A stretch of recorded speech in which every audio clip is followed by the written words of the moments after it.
kumakuvanda kamira ndeka mepo inotakura zita rako.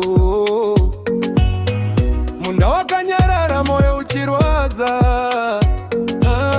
ndichitsvaga nzira yokusvika kwauri, asiri marine minduro dzakanyarara. Ndaiziva ndaisamanya ndisingazivi, ndaiziva ndaitokutevera ndiwa wangu, ndaitokutevera. Kumakuva hapana anoziva zviriko, hapana anoziva zviriko.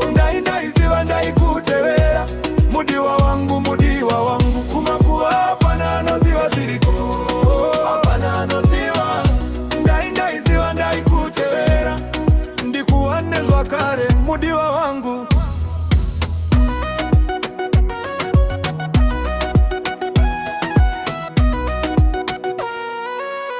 Ndakasiya tsoka paguruva, ndakabata hope dzako mumaoko, asi nguva yakandipfuura ichisiya nyaya isina kupedzwa, ziso rangu richidonha misodzi,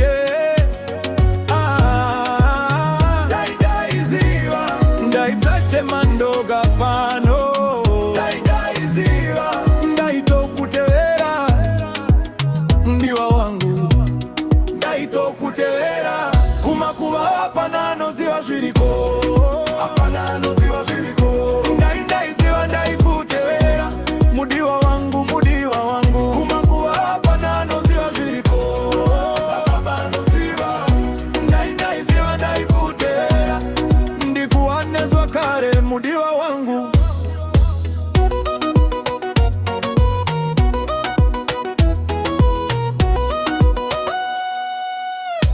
Kana zvichibvira mudenga nditsachaine zita rako, kana pane nzira yakawanda ndimutse moyo